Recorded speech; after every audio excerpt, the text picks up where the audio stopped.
Welcome to Michigan in Focus. I'm Bruce Walker, Great Lakes Regional Editor for the Center Square.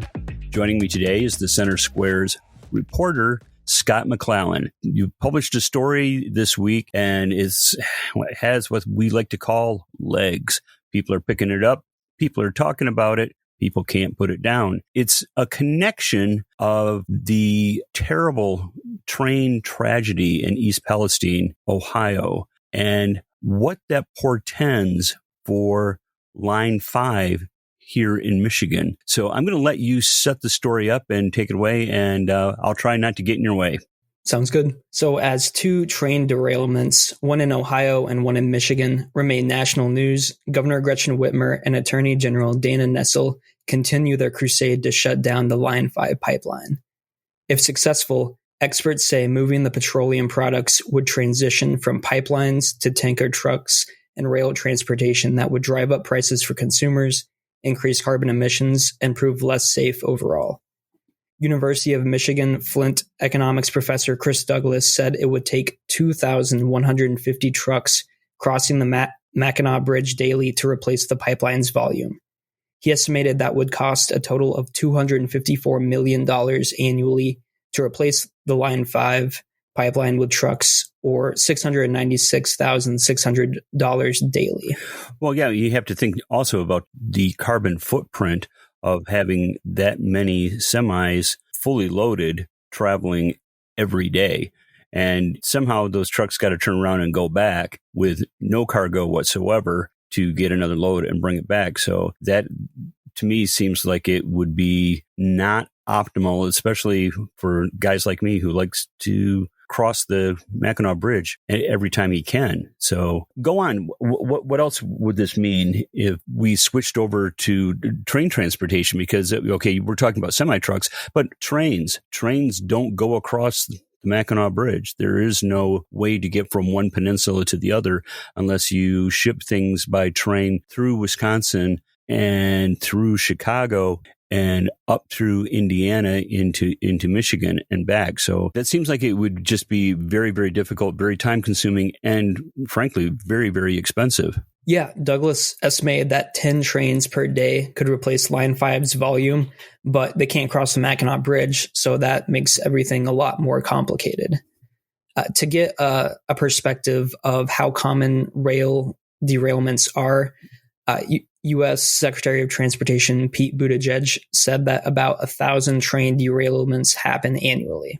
Right. And there have been many studies that have backed those statistics up by saying that train travel is far less safe. It may be getting safer. I don't know. I recall, seeing headlines and slugs for stories that say that train travel has become somewhat more safe, but still, I think it's a little bit more a roll of the dice when you're talking about shipping massive amounts of petroleum products from the Canadian border through Wisconsin and again through Chicago, Indiana, into Michigan. And plus you have to take it all the way across because the refineries are on the east side of Michigan. They're in Detroit and Ohio, as well as Canada. So it would probably make more sense to do rail through Canada alone and just go north of Lake Superior. But again, now you're talking about it's a geographical issue because, well, it gets cold up there and there's a lot of snow up there.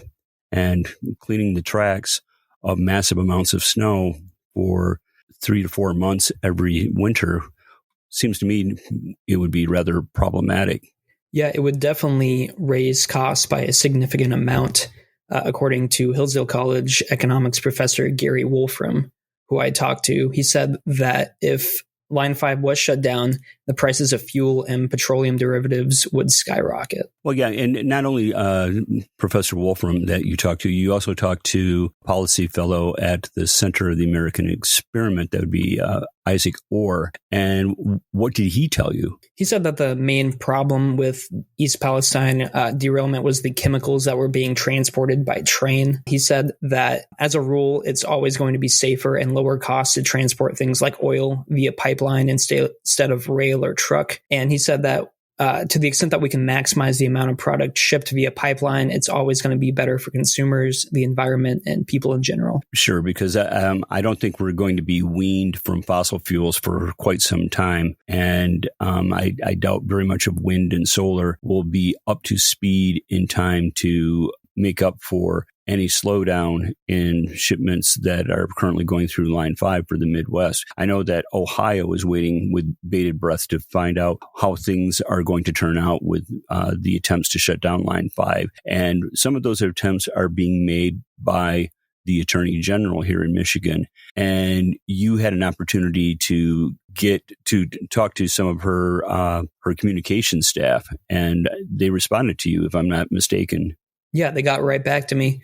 And they said that, quote, they said a rupture in the Line 5 pipeline would be catastrophic to our Great Lakes, our robust tourism industry, and the thousands of residents who live on or near the shores. This matter impacts Michigan residents directly, and we look forward to bringing our concerns before a Michigan court. So they're still gunning in the court case. I think it's somewhat disingenuous for the Attorney General to say a rupture in the pipeline as it exists now. It's a 70-year pipeline. It's never ruptured. There was an anchor strike several years ago, and it didn't rupture.